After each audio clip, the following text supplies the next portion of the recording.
The text came through at 2:47 p.m. on a Tuesday, right as I was elbow deep in rewiring the main electrical panel at Morrison's Hardware. I'm tired of you. I need to leave for a month.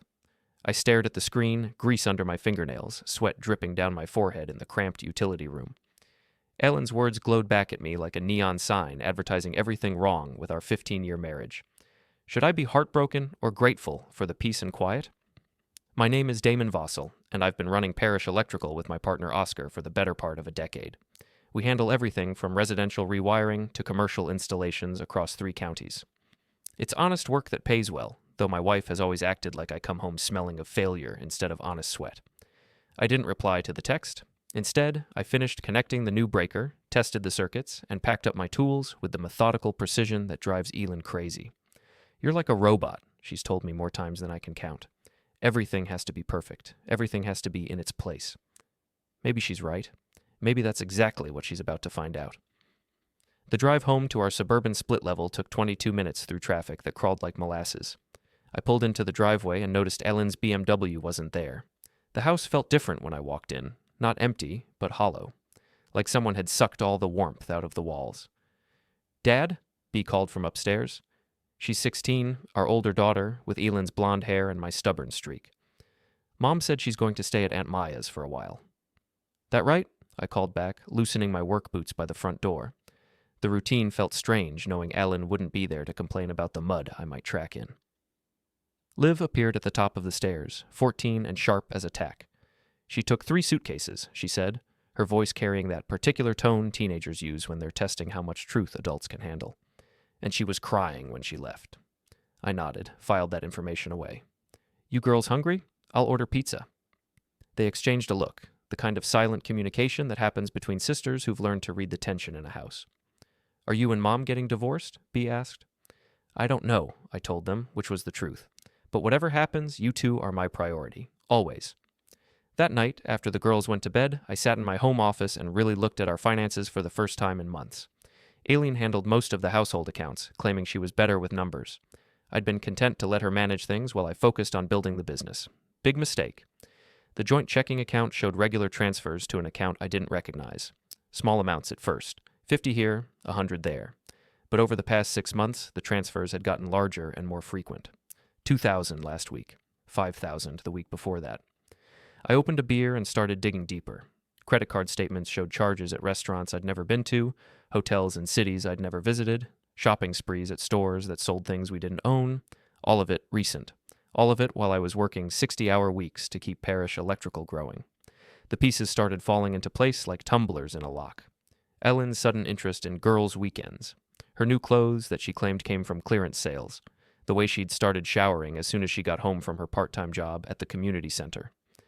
I pulled up our cell phone account online and downloaded 6 months of records. Elin's usage showed hundreds of calls and texts to a number I didn't recognize. The calls were long, sometimes over an hour. The texts were constant, starting early in the morning and continuing late into the night. A reverse lookup on the number gave me a name, Niels Strom. I knew Niels. Everyone in town knew Niels. He was the golden boy of Millfield's business community, a real estate developer who'd made a fortune buying up old properties and turning them into trendy shopping centers and upscale housing developments. He drove a vintage Porsche, belonged to the country club, and had his picture in the local paper at least once a month for some charity event or business award. He was also married to Rebecca Strom, a sweet woman who taught piano lessons and volunteered at the animal shelter. I finished my beer and opened another one, staring at the phone records spread across my desk like evidence at a crime scene. The pattern was clear once you knew what to look for. Elin's month away wasn't about needing space or time to think. It was about making a clean break while I was too stupid or too trusting to see it coming. Well, surprise, I saw it now. Before we dive deeper into the story, I have one small request. Please subscribe, drop a like, comment, and hit that hype button to boost this channel so more people can discover these incredible Reddit stories. My phone buzzed with another text from Elin. I know this is hard to understand, but I need to figure out what I want. Please don't make this harder than it has to be. I stared at the message for a long time, then typed back, "Take all the time you need." She responded immediately. "Thank you for understanding." Understanding. Right. I understood perfectly. I understood that my wife had been planning her exit strategy for months while I was working my tail off to provide for our family. I understood that she'd been siphoning money from our accounts to fund her affair with Millfield's poster boy for success. I understood that she thought I was too much of a pushover to do anything about it. That last part was where she'd made her biggest mistake. I spent the next 2 hours going through every financial record I could access online. By the time I finished, I had a clear picture of just how deep this went. Elin had moved almost $30,000 out of our joint accounts over the past year. She'd opened credit cards I didn't know about and run up balances on shopping sprees and travel. She'd even taken out a loan against her car without telling me. But here's the thing about being married to an electrician who runs his own business. You learn to pay attention to details, you learn to think 3 steps ahead, and you learn that the difference between success and failure usually comes down to who's better prepared when the power goes out. I opened my laptop and started making a list. Oscar Parish has been my business partner for 8 years and my friend for 20. We met in the Army, where he taught me that planning beats luck every single time, and we've built Parish Electrical on that principle. So when I walked into the office Wednesday morning whistling, "Take this job and shove it," he knew something was up. "You're either having the best day of your life or the worst," he said, looking up from the scheduling board where he was juggling 3 emergency calls and a commercial installation that was already behind schedule. "Jury's still out," I told him, pouring coffee from the pot that perpetually smelled like it had been brewing since the Clinton administration. "But I might need to take some personal time in the coming weeks." Oscar's a big man, 6'4" and built like the linebacker he was in high school, but he's got the instincts of a chess player. He studied my face for a moment, then nodded. "Elin, among others. Need backup? Not yet, but I'll let you know." That's the thing about real friends. They don't need the whole story to know you're in trouble, and they don't ask questions when you're not ready to give answers.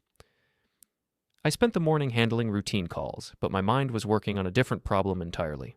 By lunch, I had the skeleton of a plan. By quitting time, I was ready to start putting it into action. First stop, Millfield Community Bank, where I'd done business for 15 years and where the manager, Janet Cooper, knew me as a reliable customer who always paid his bills on time. "Damon," she said, standing up from her desk as I walked into her office. "Good to see you. How's business?" "Can't complain. Listen, Janet, I need to make some changes to our accounts. Elin and I are having some marital difficulties, and I want to protect the business assets." Janet's smile faded into professional sympathy. "I'm sorry to hear that. What do you need?" "I want to move all the joint account funds into a business account that only I control. Everything legal and above board, but I need it done today." She nodded, pulling up our accounts on her computer. "That's within your rights as a joint account holder. It'll take about an hour to process." While Janet worked on the transfers, I drove across town to see Tom Bradley, a lawyer who'd handled the contracts when Oscar and I incorporated Parish Electrical. Tom's office was in a converted Victorian house that looked like a law firm from a movie, all dark wood and leather-bound books. "Elin's having an affair," I told him without preamble after his secretary closed the door behind me. Tom leaned back in his chair, fingers steepled. "I'm sorry to hear that. What do you want to do about it?" "I want to file for divorce, but I want to be smart about it. She's been moving money out of our accounts for months, probably to fund the affair. I need to know what my options are." "Do you have evidence of the affair?" I pulled out my phone and showed him some of the text records I'd printed. Phone records, financial statements, credit card receipts. I can get more if I need it. Tom studied the documents, his expression growing more serious. "This is good documentation. With evidence of marital waste, that's the legal term for spending marital assets on an affair, you'll be in a strong position.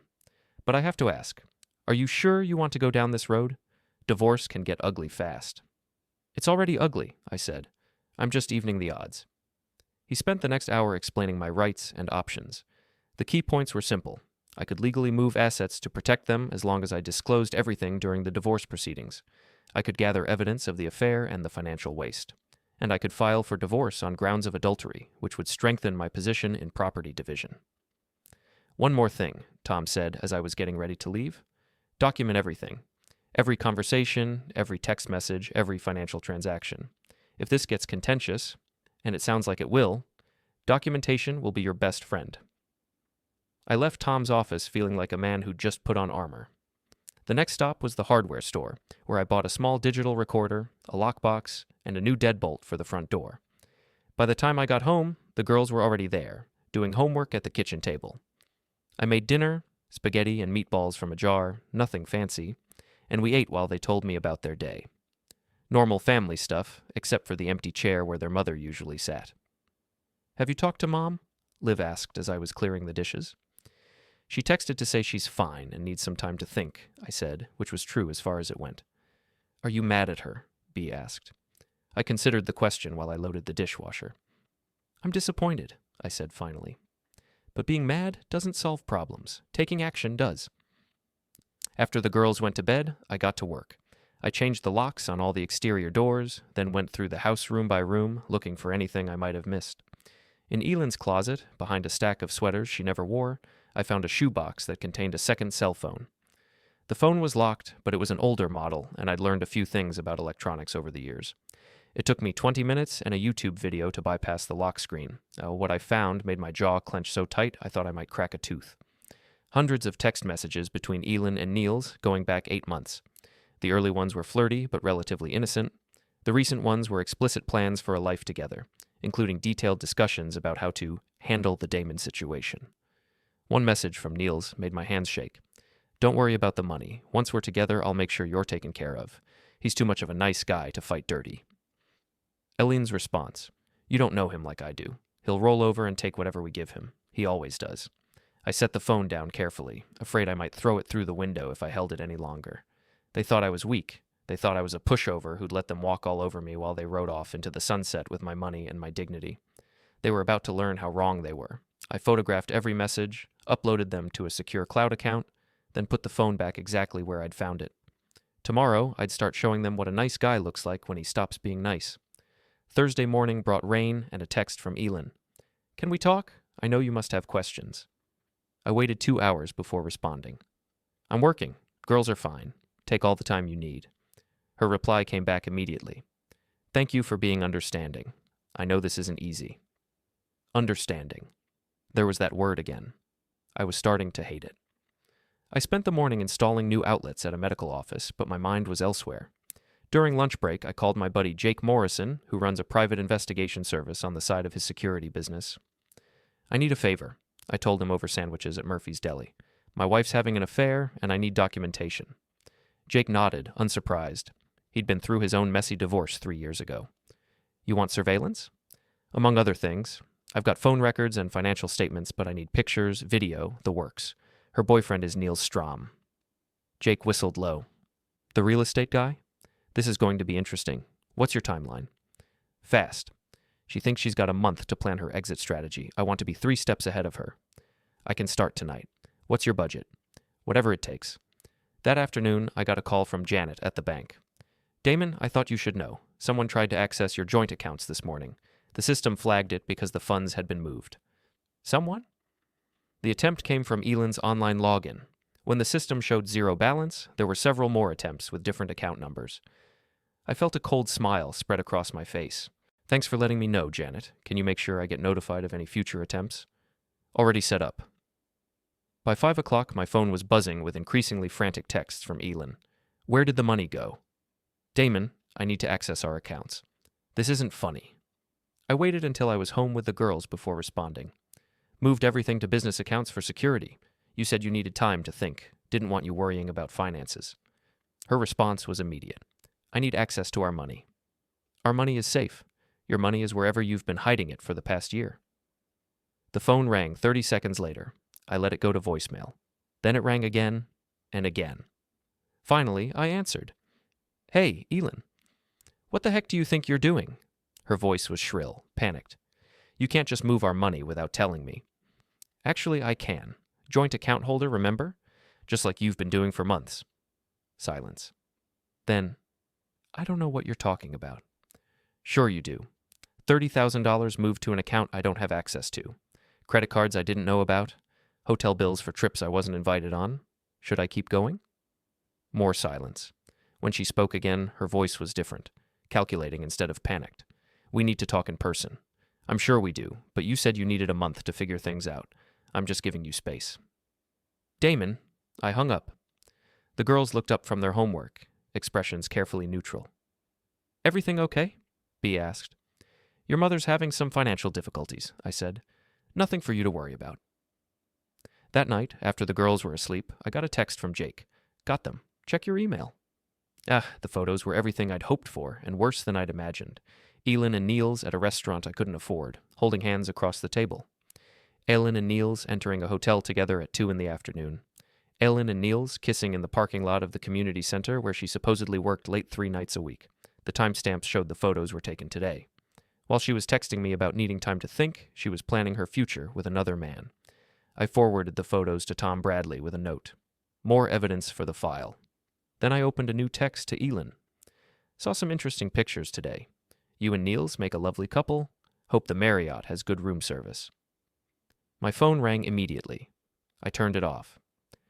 Friday morning, I woke up to 17 missed calls and 43 text messages. Most were from Elin, ranging from angry to pleading to threatening, but 3 were from a number I didn't recognize. This is Niels Strom. We need to talk.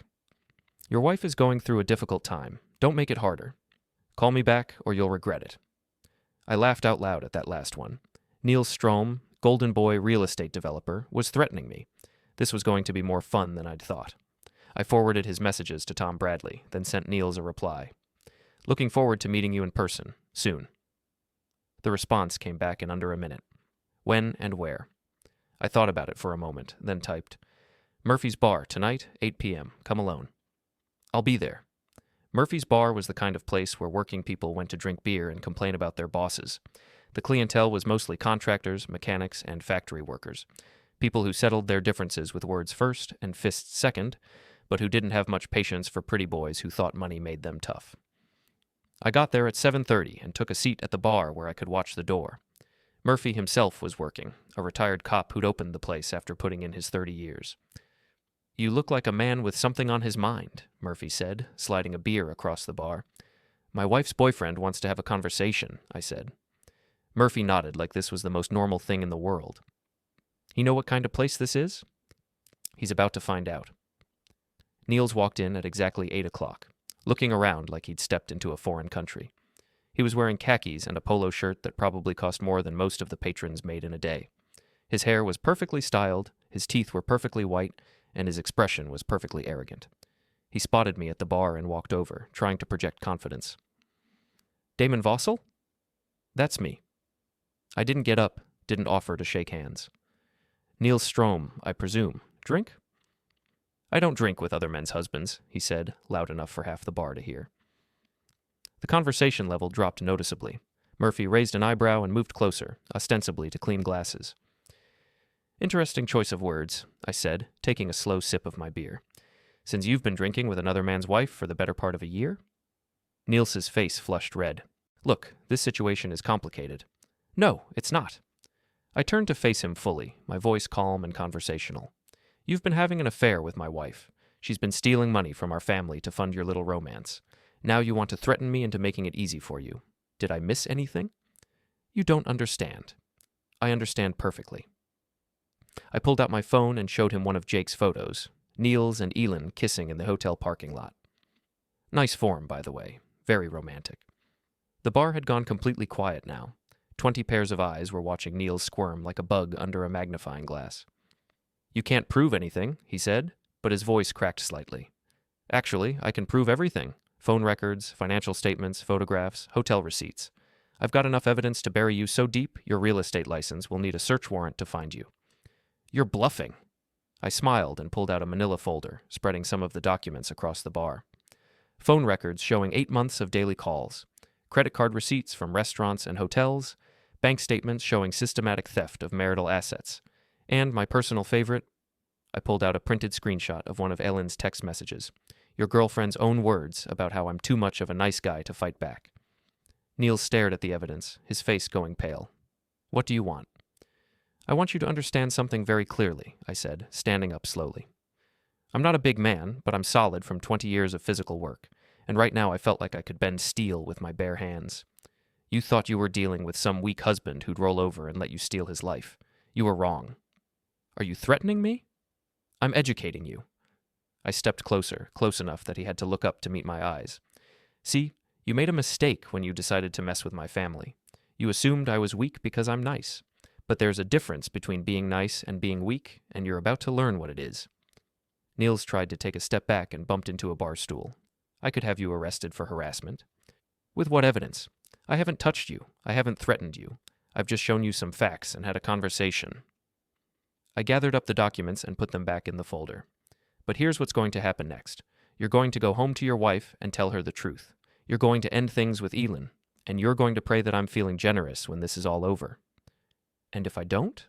I smiled, and it wasn't a nice smile. Then you'll find out what a not nice guy looks like when he stops playing games. Niels looked around the bar, apparently hoping for support from the crowd. What he saw were hard faces and unsympathetic eyes, working men who had no patience for someone who'd steal another man's wife and family. "This isn't over," he said, trying to salvage some dignity. "You're right," I agreed. "It's just getting started." He turned and walked toward the door, trying to look casual. But everyone in the bar could see his hands shaking.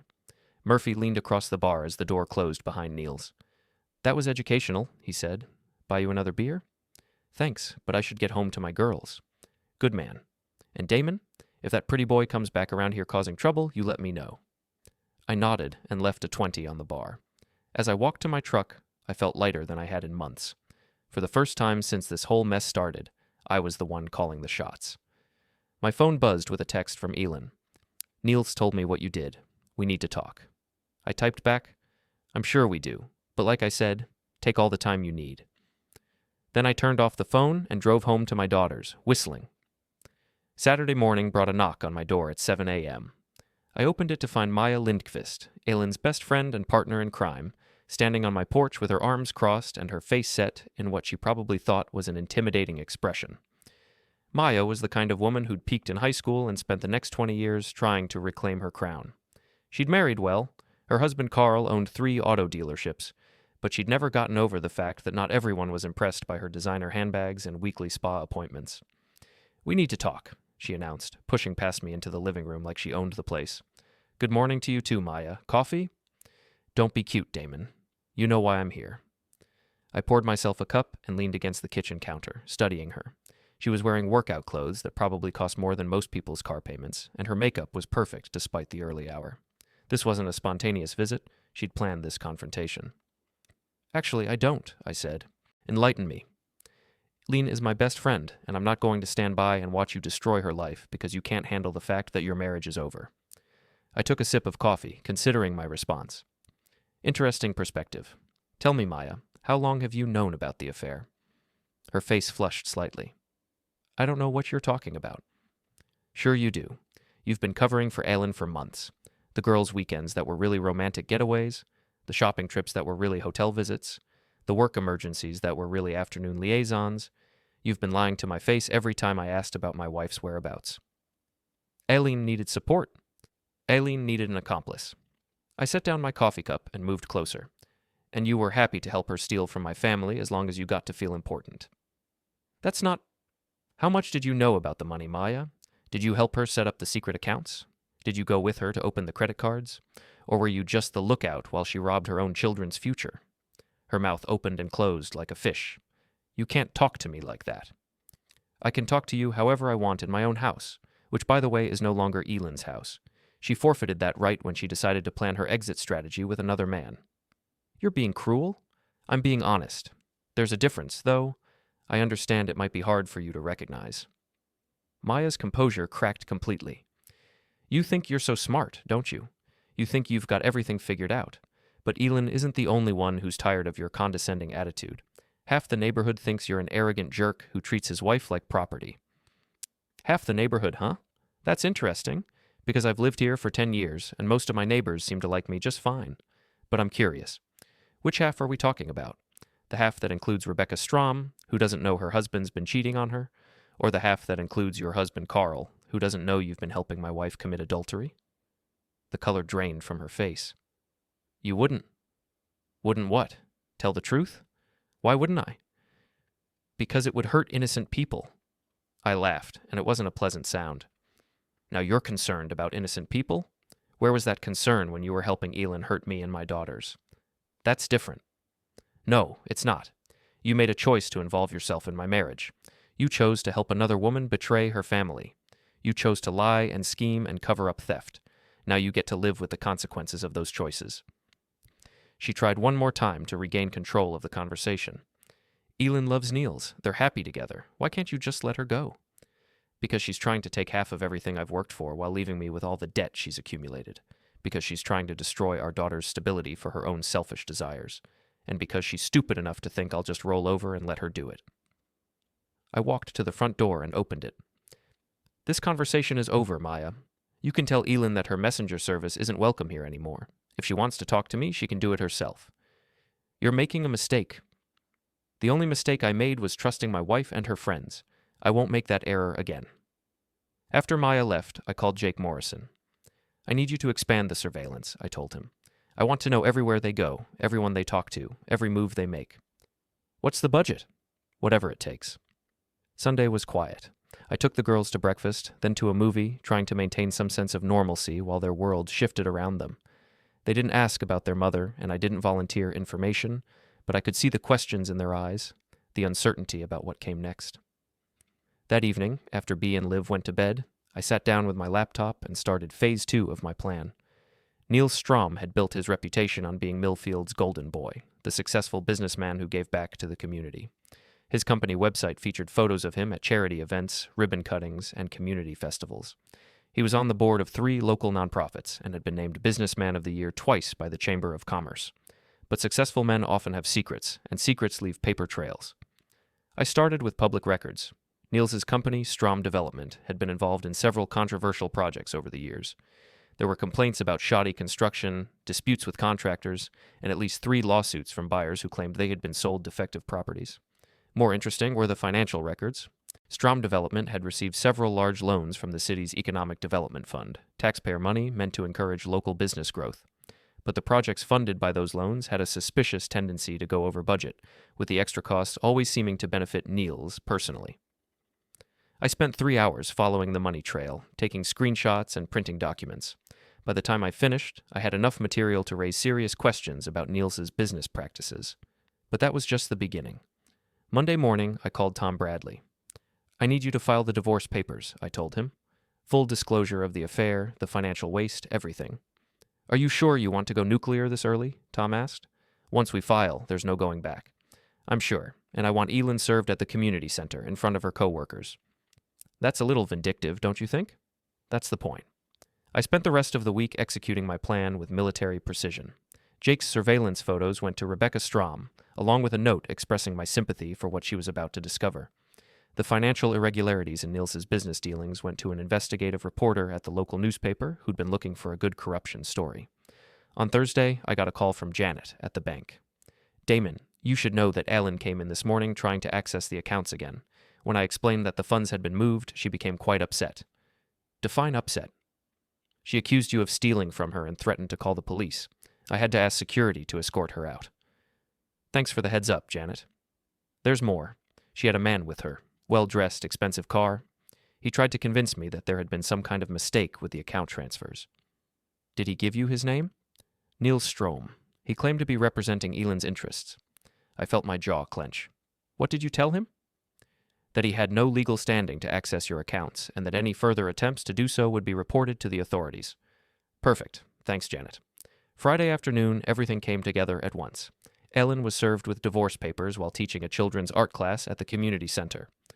According to Jake, who happened to be in the area, she broke down crying in front of 15 6-year-olds and their parents. At the same time, the newspaper published a front-page story about irregularities in the city's economic development loans, with Strom Development featured prominently. The article raised questions about whether taxpayer money had been used to fund Niels's lavish lifestyle, and Rebecca Strom filed her own divorce papers, citing adultery and requesting an immediate freeze on all of her husband's assets. My phone started ringing at 4 p.m. and didn't stop until I turned it off at midnight. Elin, Niels, Maya, and half a dozen other people left increasingly frantic voicemails, but I didn't answer any of them. Instead, I took my daughters out for pizza and let them see their father smile for the first time in weeks. You seem different, Liv observed, twirling cheese around her fork. Different how? Happier, more like yourself. Bea nodded in agreement. Are things going to be okay, Dad? I looked at my daughters, smart, strong, resilient young women who deserved better than the chaos their mother had created, and felt a fierce surge of protective love. Things are going to be exactly as okay as I can make them, I promised, and I meant every word. The weekend brought a temporary ceasefire, but Monday morning exploded like a transformer in a thunderstorm. I was replacing a circuit breaker at Henderson's auto shop when Oscar walked in with a grim expression and a copy of the local newspaper. "You might want to see this," he said, handing me the paper. The headline made me whistle. "Local developer's wife files for divorce, cites adultery." Below it was a photo of Niels and Rebecca at some charity function, both smiling like they didn't have a care in the world. The article was thorough. Rebecca's lawyer had provided details about the affair, including dates and locations. There were quotes from sources close to the family about Niels's pattern of infidelity and financial irresponsibility. The reporter had even managed to connect the affair to the previous day's story about questionable business loans. "Rebecca Strom is seeking dissolution of marriage on grounds of adultery," the article stated. Court documents allege that Mr. Strom has been engaged in an extramarital relationship with Elin Vossel, a married mother of two who works part-time at the Millfield Community Center. I folded the paper and handed it back to Oscar. "Well, that's unfortunate." "Unfortunate?" Oscar stared at me. "Damon, your wife is front-page news. This is going to be all over town by noon." "I imagine it will be." "And you're okay with that?" I considered the question while I tested the new breaker. "Oscar, 3 weeks ago my wife sent me a text saying she was tired of me and needed a month to figure out her life. What she really meant was that she needed a month to steal as much money as possible and plan her exit strategy with another man. So no, I'm not okay with that. But I'm very okay with the truth finally coming out." Oscar nodded slowly. "Fair enough. Just be careful, partner. Cornered animals do unpredictable things." He was right. My phone had been buzzing all morning with calls from numbers I didn't recognize. Reporters, probably, looking for a comment. But the call that came through at 11:30 was from a number I did recognize. The school. "Mr. Vossel, this is Principal Martinez at Millfield High. I'm afraid there's been an incident involving Bea." My stomach dropped. "What kind of incident?" "She got into an altercation with another student who was making comments about the newspaper article. She's not hurt, but I need you to come in for a conference." I was there in 15 minutes. Bea was sitting in the principal's office, looking defiant and slightly embarrassed. Her knuckles were scraped, and there was a small tear in her shirt. "What happened?" I asked, sitting down beside her. Principal Martinez, a thin woman with kind eyes and steel in her voice, answered. "Jessica Hoffman made some inappropriate comments about your family situation. Bea took exception and pushed her. Jessica fell and scraped her knee." "What kind of comments?" Bea spoke up, her voice tight with anger. "She said Mom was a homewrecker and that we were probably going to end up poor because you were just a blue-collar worker who couldn't keep his wife happy." I felt heat rise in my chest, but I kept my voice level. "And what did you say back?" I told her that at least my dad doesn't cheat on his taxes like her dad does with his construction business. Principal Martinez raised an eyebrow.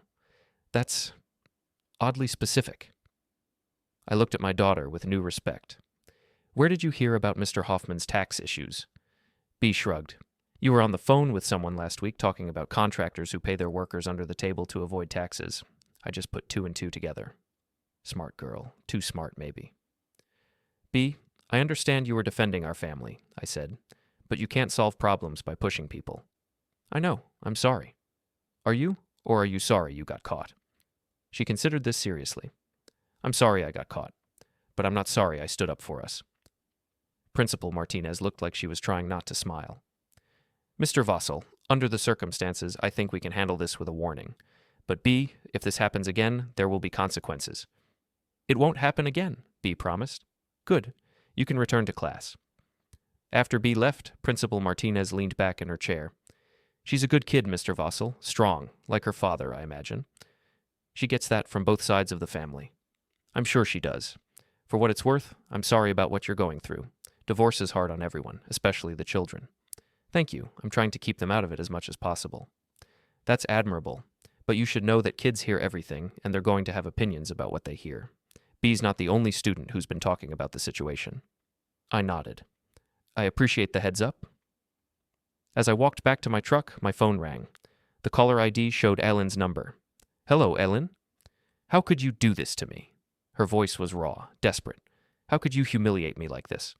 I didn't do anything to you. You did it to yourself. You gave those photos to Rebecca. You told that reporter about Niels's business. I provided truthful information to people who had a right to know it, just like you provided truthful information about your feelings when you sent me that text 3 weeks ago. That's not the same thing. Isn't it? You wanted out of our marriage, Elin. I'm just making sure you get what you asked for. I never wanted this. I never wanted to hurt you or the girls. Then you shouldn't have stolen $30,000 from our family to fund your affair. Silence. Then, in a smaller voice, I was going to pay it back. With what money? Niels's? How's that working out for you now that Rebecca's frozen all his assets? More silence. Elin, you made your choice 8 months ago when you started this affair. Every lie you told, every dollar you stole, every night you spent with him while I was working to support our family, those were all choices. Now you get to live with the consequences. Please, Damon, can't we work this out? For the girls? The girls are fine. They're living with a parent who doesn't lie to them or steal from them. They're probably better off than they've been in months. You can't keep them from me. I'm not keeping them from you. You're welcome to see them anytime you want, but you'll do it as their divorced mother, not as my wife. I hung up and turned off the phone. That evening, I cooked dinner for the girls. Grilled chicken, rice, and vegetables. Nothing fancy, but nutritious and filling. We ate while they told me about their day, carefully avoiding any mention of the newspaper article or the incident at school.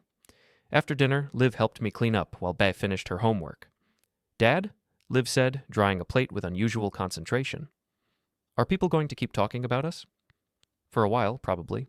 Small towns love gossip, especially when it involves people they know. It's embarrassing. I know, but it'll pass. People will find something else to talk about soon enough. What if they don't? I stopped washing dishes and looked at my younger daughter. At 14, she was already showing signs of the woman she'd become, thoughtful, sensitive, but with a core of steel that reminded me of my mother. Liv, there's something I want you to understand. Your mother made choices that hurt our family, but that doesn't reflect on you or your sister. You are not responsible for her decisions, and you don't have to apologize for them. But people are talking. Let them talk. The people who matter. The people who really know us. They'll judge us by our actions, not by gossip. And our actions speak for themselves. She nodded, but I could see she wasn't entirely convinced. Tell you what, I said. If anyone gives you trouble about this situation, you send them to me. I'll be happy to explain the facts to them. That got a small smile. Like you explained them to Jessica Hoffman's parents? How did you... Never mind. Yes, like that. The next few days brought a steady stream of developments. Rebecca Strom's divorce attorney was thorough and ruthless, exposing not just the affair, but a pattern of financial misconduct that made Niels look like a con artist in an expensive suit. The city council announced an investigation into the economic development loans. 3 of Niels's business partners filed lawsuits claiming he'd misrepresented the financial status of joint projects. Meanwhile, Elin was discovering that being the other woman in a public scandal wasn't as glamorous as she'd imagined. The community center put her on unpaid leave pending their own investigation into whether she'd used work time and resources to conduct her affair. Several of her friends, the fair weather variety, suddenly became too busy to return her calls. But Maya Lindqvist wasn't giving up easily. She cornered me Thursday evening in the parking lot of the grocery store, emerging from behind a minivan like she'd been lying in wait. This has gone far enough, she announced, blocking my path to the truck. Has it? I don't think it's gone nearly far enough. You're destroying innocent people. Name one innocent person I've hurt. Rebecca Strom. She didn't deserve to have her marriage destroyed. I loaded groceries into the truck bed, taking my time. You're right.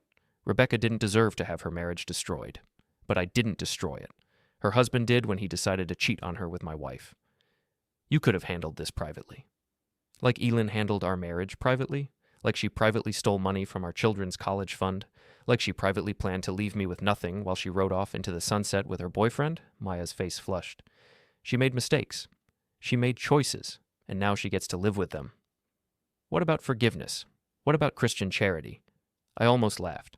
Maya, you helped my wife commit adultery for 8 months. You lied to my face repeatedly. You enabled her to steal from my family, and now you want to lecture me about Christian charity? I was being a good friend. You were being an accomplice. There's a difference. I closed the truck tailgate and faced her directly. Here's what's going to happen. You're going to go home to your husband and hope he never finds out how deep you were involved in this mess. You're going to stop harassing me and my daughters. And you're going to pray that I don't decide to share some of the more interesting details about your role in all of this. You're threatening me. I'm educating you. Again, some people are slow learners. I got in the truck and drove away, leaving her standing in the parking lot looking like she'd been hit by lightning. When I got home, there was a message on the answering machine from Tom Bradley. Damon, we need to talk. Elin's hired a lawyer, and they're playing hardball. Call me. I poured a glass of whiskey and called him back. What kind of hardball? I asked. They're claiming you've engaged in economic warfare designed to destroy her reputation and livelihood. They want emergency spousal support, temporary custody of the children, and exclusive use of the marital home. The marital home I already sold? That's actually a problem. They're claiming you disposed of marital assets without proper notice. I took a sip of whiskey and smiled. Tom, I've got documentation showing that Elin moved $30,000 out of our joint accounts over the past year. I've got evidence that she opened secret credit cards and ran up debt without my knowledge. I've got proof that she used marital funds to support her affair. How exactly are they going to claim I'm the one who disposed of assets improperly? They're going to argue that your actions were retaliatory and designed to cause maximum harm to her reputation and earning capacity. And we're going to argue that my actions were designed to protect marital assets from further theft and to ensure that the children have financial stability. Which argument do you think a judge will find more compelling? Tom was quiet for a moment. You've thought this through, haven't you? I've thought everything through. The question is, are they ready for what comes next? What comes next? I finished my whiskey and looked out the window at the quiet suburban street where I'd built a life with a woman who'd thrown it all away for a man who couldn't even protect her when things got difficult. Phase 3, I said. The call came on a Friday morning while I was installing a new electrical panel at Peterson's Hardware. The number was blocked, but I answered anyway. Mr. Vossel, this is Amanda Chen, Elin's attorney. I think we should meet to discuss a resolution to this situation. I have an attorney, Ms. Chen. If you want to discuss anything, you can call Tom Bradley. I think a face-to-face conversation might be more productive. Sometimes these situations can be resolved without the expense and publicity of a prolonged court battle. I set down my wire strippers and gave her my full attention. What kind of resolution did you have in mind? Perhaps we could meet this evening, somewhere neutral. I'm sure we can find a solution that works for everyone. Something in her tone made my instincts prickle. This wasn't a standard legal consultation. This felt like a setup. Where did you have in mind? There's an old warehouse on Industrial Drive, number 847. It's quiet, private. We could speak freely without interruption. Now I was certain this was a trap. No lawyer meets clients in an abandoned warehouse. What time? 8 o'clock. And Mr. Vossel?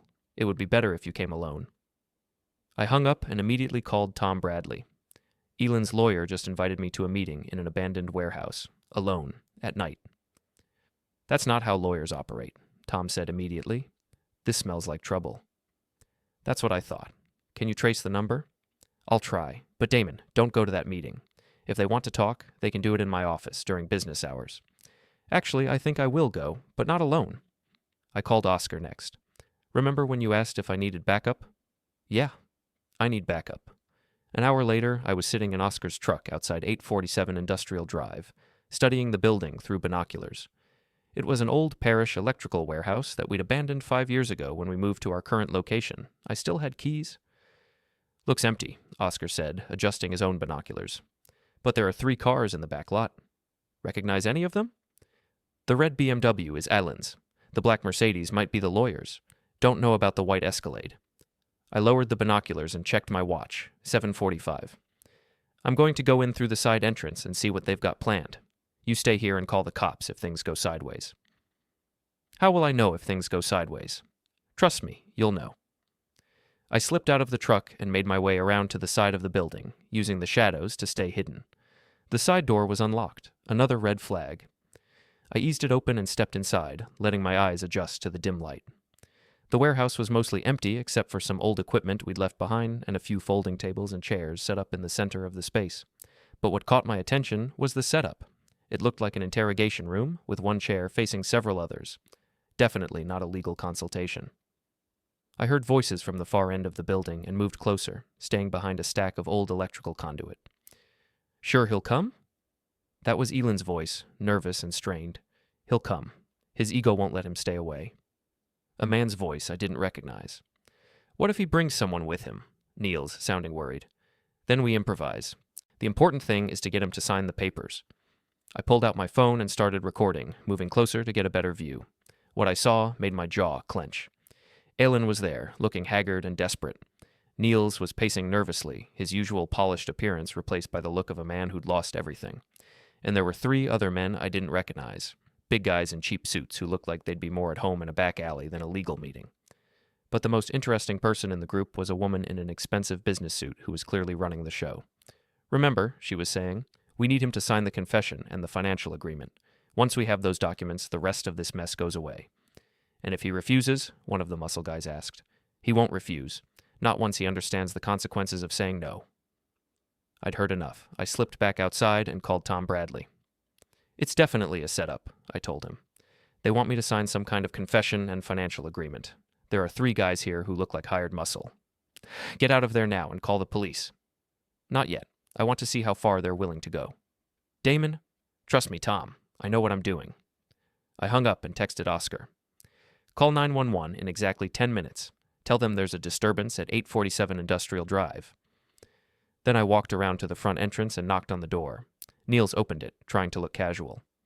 "Damon, thanks for coming. We're all set up inside." "I'll bet you are." I followed him into the warehouse, taking note of the positions of everyone in the room. The 3 muscle guys had spread out to block the exits. The woman in the business suit was sitting behind one of the tables with a stack of papers in front of her. Elin was off to one side, looking like she wanted to disappear. "Mr. Vossel," the woman said, standing up with a professional smile, "I'm Amanda Chen. Thank you for agreeing to meet with us." "My pleasure, though I have to say, this is an unusual venue for a legal consultation. Sometimes unusual situations call for unusual approaches. Please, have a seat." She gestured to the single chair facing the table. I remained standing. "I prefer to stand, thanks. What did you want to discuss?" Ms. Chen's smile became strained. "Mr. Vossel, I think we both know that this situation has gotten out of hand. The publicity, the financial disputes, the impact on the children. It's time to find a reasonable solution." "I'm listening." She picked up a document from the table. "We've prepared a settlement agreement that we think addresses everyone's concerns. In exchange for your signature on this document, all parties agree to move forward amicably." "What kind of settlement agreement? You acknowledge that your recent actions were motivated by spite rather than legitimate financial concerns. You agree to restore Elin's access to the marital assets, and you agree to joint custody of the children with Elin having primary residential custody." I laughed. "That's not a settlement agreement. That's a surrender document."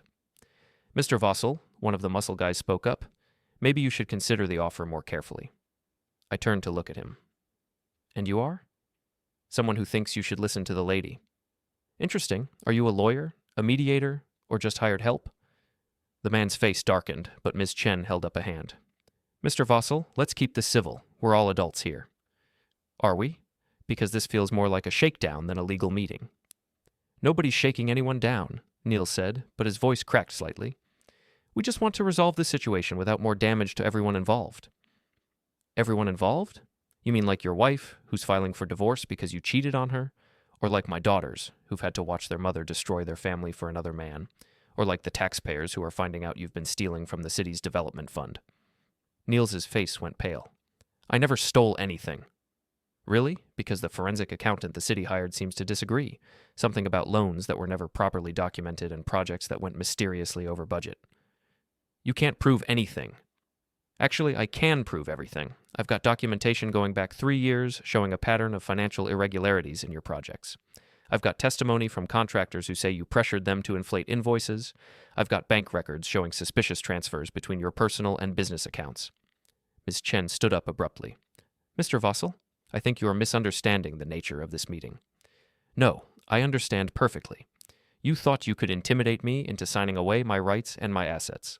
You thought I'd be so scared of your hired muscle that I'd roll over and disappear from the fight." I looked around the room, meeting each person's eyes in turn. "But here's what you didn't understand. I've been planning for this moment since the day I found out about the affair. Every move you've made, every threat you've issued, every lie you've told. I've been 3 steps ahead of you." "What are you talking about?" Elin asked, speaking for the first time since I'd arrived. I pulled out my phone and showed her the screen. "I've been recording this entire conversation. Conspiracy, extortion, intimidation. You've managed to commit about 6 felonies in the past 10 minutes. The muscle guys started moving toward me, but I held up my hand. "I wouldn't do that if I were you. My business partner is outside with instructions to call the police if I don't walk out of here in the next 5 minutes. "You're bluffing," Ms. Chen said, but she didn't sound convinced. "Am I? Let's find out." I walked toward the door, half expecting one of the muscle guys to try to stop me. But they hesitated, unsure of their instructions now that the plan had gone off the rails. I was almost to the door when Niels cracked. "Wait, this is all a misunderstanding. Nobody was trying to intimidate anyone. I turned back to face him. Really? Then what would you call it when you hire 3 guys who look like they bench press Buicks to attend a legal meeting? They're just security. Security against what? A middle-aged electrician? Elin stepped forward, tears streaming down her face. Damon, please. I know I made mistakes, but this doesn't have to end like this. We can work something out. For a moment, looking at the woman I'd loved for 15 years, I felt a flicker of the old sympathy. She looked broken, desperate, completely different from the confident woman who'd sent me that text 4 weeks ago. But then I remembered the $30,000 she'd stolen, the lies she'd told our daughters, the months of planning and scheming while I was working to support our family. Elin, you had 15 years to work things out with me. You chose to work things out with him instead. I nodded toward Niels. Now you get to live with that choice. I walked out of the warehouse and into the parking lot, where Oscar was waiting by his truck with his phone in his hand. Cops are on their way, he said. How'd it go? About like I expected. They tried to shake me down, I recorded the whole thing, and now they're probably trying to figure out how to get out of the building without being arrested. And how do you feel about that? I considered the question as sirens wailed in the distance. 4 weeks ago, I'd been a trusting husband who thought his biggest problem was a wife who needed some space. Now I was a man who'd systematically dismantled the lives of everyone who'd tried to betray him. I feel like justice, I said. The police cars pulled into the parking lot just as Elin, Niels, and their associates were trying to leave through the back exit. There was a brief moment of confusion as everyone tried to explain their version of events, but the recording on my phone told the real story. Ms. Chen, it turned out, wasn't a lawyer at all. She was Niels' cousin who'd been recruited to play the role. The 3 muscle guys were unemployed construction workers who'd been promised $500 each to provide security for the meeting. Niels and Elin were arrested for conspiracy and attempted extortion. The fake lawyer was charged with impersonating an attorney. The muscle guys were charged with intimidation. As I watched the police cars drive away with my wife in the back of one of them, I felt something I hadn't experienced in months. Complete and total satisfaction. So what now? Oscar asked. Now I go home to my daughters and start building the life we deserve. And Elin? I looked back at the warehouse where it had all ended, the building where I'd stored the tools of my trade before I learned to use them as weapons in a different kind of war. Elin made her choice 4 weeks ago when she sent me that text. Everything that happened after that was just the consequences catching up with her. I got in my truck and drove home through the rain, whistling,